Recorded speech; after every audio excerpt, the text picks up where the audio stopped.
মদে ঘূর্ণিত নয়ন যুগল পাগল কোটি শিরে পাগল কোটি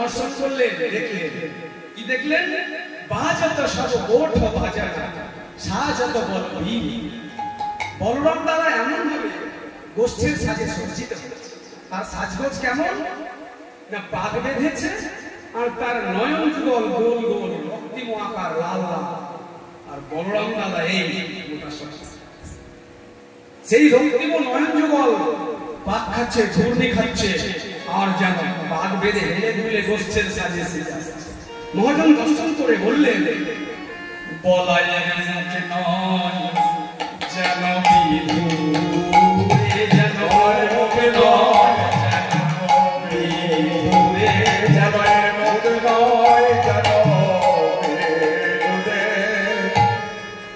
মুখ নয় বলাই দাদা যেন বিধু বিধু মানে কি চাঁদ ঝলমল ঝলমল ঝলমল করছে বলাই দাদার বড় ধবধবে ভরসা তোমা আর সেই স্বাস্থ্যবান ফুটান দেহ আর সেই চাঁদ বদনখানা যেন বগলের চাঁদ কেউ সেই শারদীয়ার পূর্ণিমার চাঁদ কেউ যেন আজিত বলে যেন মুখ নয়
জাগতিক জগতের সরোবরের সাদা পদ্ম ফুলের যে মধু থাকে সেই মধু বড় প্রাপ্য সহজে পাওয়া যায় কিন্তু আজ পার্থিব জগতের শেষ পদ্ম নয় এই অপার্থিব জগতের শেষ পদ্ম বলরাম দাদার বদনরূপী কমল থেকে যেন শ্বেত কমলের মধু ঝরে ঝরে আর কৃষিত ভক্ত সমাজ সবাই যেন চেয়ে আছে ওই মধু যদি ওই মধু যদি আমরা একটু আস্বাদন করতে পারি তোমাদের এই মানব জগৎ ঝরে ঝরে পড়ে যাচ্ছে অঝরে, কিন্তু যদি একবার পেতাম এই মধু আস্বাদন করতে আমাদের। এবার বলরাম দাদা হেলতে দুলতে চলে যাচ্ছেন, আর কি যেন তোতলে তোতলে কথা বলছেন। কি বলছেন? নব নটম বড় নীলাম্বর লম্ফে ঝম্পে, নীলাম্বর নীল বস্ত্র পরিধান করে লম্ফে ঝম্পে আসছে হেলতে দুলতে, আর কুঞ্জর গতি উলতি পলটি চাও। হাতি কেমন করে? হাতি কুঞ্জর মানে হাতি। বলরাম দাদা সেই স্বাস্থ্যবান ধবধবে বনমালা বলে বলেছে, নয়ন দুটি রক্তিম লাল লাল পাগ বেঁধেছে। একবার ভাবুন সেই তার রূপ লাবণ্য গোষ্ঠীর সাজ। আর কুঞ্জর গতি যিনি আসে যেন হাতির সেই চলন ভঙ্গিমা মৃদু মঙ্গল তাকেও যেন জয় করেছে। এত সুন্দর তার চলন ভঙ্গিমা, যেন হেলে দুলে হেলে দুলে চলেছে, হেলে দুলে চলেছে, হেলে দুলে চলেছে।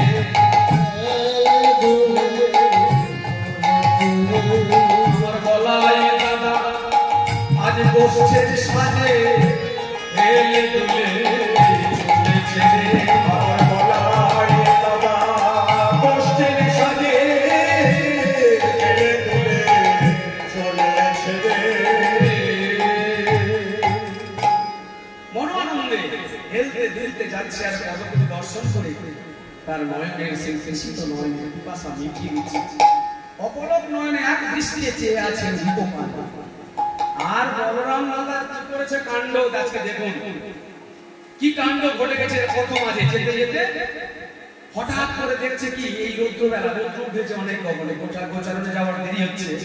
আর যেতে যেতে দেখছে হঠাৎ করে রৌদ্র থাকলে সূর্যের বিপরীত দিকে দাঁড়ালে তার দেহের একটা ছায়া পড়ে যায় না রাস্তায়। সেই সহজ সরল মন তো বলরাম দাদার মধ্যে কোনো পেঁয়াজ নেই, ভেজাল নেই, এত সহজ এত দাদা। সে বলছে এই লম্বা করে বড় একটা ছায়া পড়েছে। বলছে আরে কে তুই? কে? আমার প্রথম আজ বেড়া হয়ে দাঁড়ালি।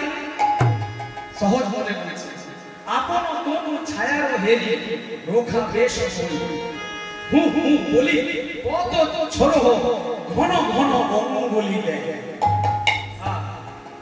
সেই নিজে বেশ নিজের জীবের সূর্যের জীবনের দিকে একটা লম্বা হয়েছে, সেই ছায়া দর্শন করে আপন কোন ছায়ারও হেরি দাঁড়িয়ে পড়েছে, রোখা বেশ লেগে থেকে দাঁড়িয়েছে।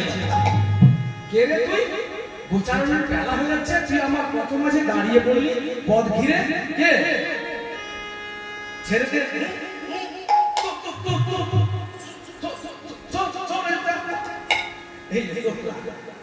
কথা বলে কানাইকে ডাক ডাক ডাক ডাক ডাক ডাক ডাক ডাক ডাক। দেখবেন কোকিলে দুলে সরছে না, আঙুল ঝুলাচ্ছে, ছায়া কি করবে? ও আঙুল ঝুলাবে। দেখবেন পাখি আয়নার ঠোকর মারে, যত ঠোকর মারে ওই ঠোকর মারে, করতে করতে রেগে আয়না খুলে মুখ ঠোকরাবে, সারাদিন পার করে। বলাই দাদার সব যতবার বলছে যত ছায়াও খাই আর আস্তে আস্তে রাগ বেড়ে যাচ্ছে। আরে আরে দেখবি তুই, দেখবি এত রাগ লেগেছে। এবার মাটি সুটি উঠিয়ে গায়ে দিয়েছে একদম কোমর বেঁধে। দেখবি তুই তখন পদগুলি বলছে স্থিরা ভবনী, আর বলরাম দাদা বলছে কাকা কাকা কাকা কাকা নাই ভাই আই তো রে, একবার আই তো। আমার প্রথম আজ যেন কোন অসুর এসে দাঁড়িয়েছে, কোন ভূত প্রেত ভর পড়েছে, একবার আই তো আমাকে দেখে ভয় নেই। কানাইকে ডাকছে, জানেন তো কানাই আসলে তাদের কোনো বিপদ। বনমাঝে কতই এখানে লীলা করেছেন, অঘাসন বকাসন পুতনা কালিয়া দমন তৃণাবর্ত সেই দাবানন ভক্ষণ প্রাণে মরে গেছে সকালবেলা, আবার তাদের বাঁচিয়ে তুলেছে। তাদের কোনো ভয় থাকে না। কানাই, ও ভাই একবার আয় তো ভাই, আমার পথ আগলে কে যেন দাঁড়িয়েছে। কাকা কাকা কানাই বলি ঘন ঘন লাগো ডাকে বলাই, ঘন ঘন লাগো ডাকে। কাকা কাকা কানাই বলিয়া ঘন ঘন বলাই থাকে, ঘন ঘন ডাকে আজো, ঘন ঘন ডাকে আজো, ঘন ঘন ডাকে। পরেরও পাঁচুনি পক্ষে দাবি রাঙা ধুলি গায়ে মাখে। আর এবার সাহস হয়েছে, কানায় আসলে তোকে দেখো, তুই পথ ছাড়ছিস না, তুই আমাকে অঙ্গভঙ্গি করে, আমাকে বিকৃতি করে, আমার রাখাটা বাড়িয়ে দিচ্ছিস। এইবার কানায় আসতে তোকে দেখো।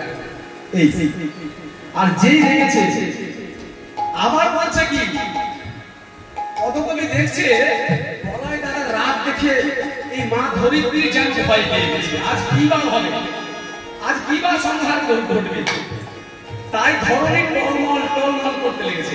বলরাম দাদাকে সংঘর্ষ আমার প্রাণ গোবিন্দের চাইতেও বড়, কৃষ্ণচন্দ্রের শ্রদ্ধেয় প্রণম্য,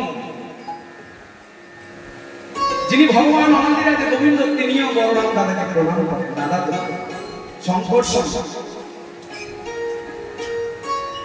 এই বলরাম দাদা এই রাগ ক্রোধ দর্শন করে মা ধরণী টলমল টলমল যখন করছেন,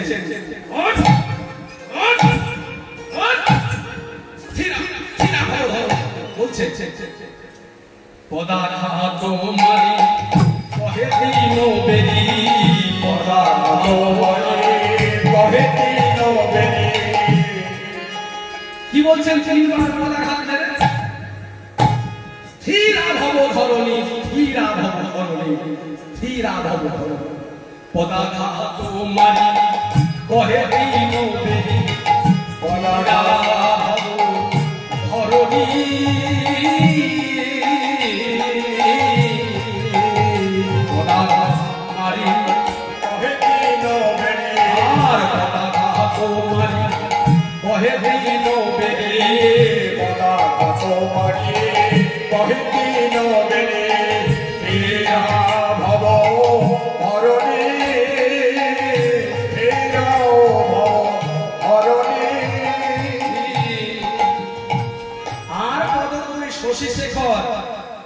যিনি দর্শন করে করে এই পদ লিখেছেন, তিনি বলছেন শশী শেখর কহে হলো ঘরে, শশী শেখর কহে হলো ঘরে, শশী শেখর কহে হলো ঘরে, পদতলে যাও পিছনে একবার, পদতলে যাও পিছনে একবার, পদতলে যাও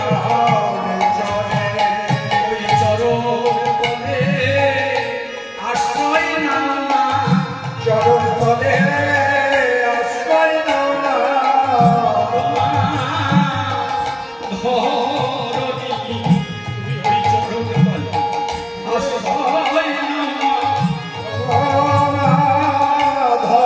ধরণী চরণ তলে আশ্রয়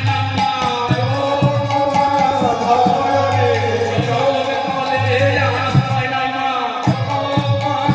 ধরণী চরণ তলে আশ্রয় নাও না,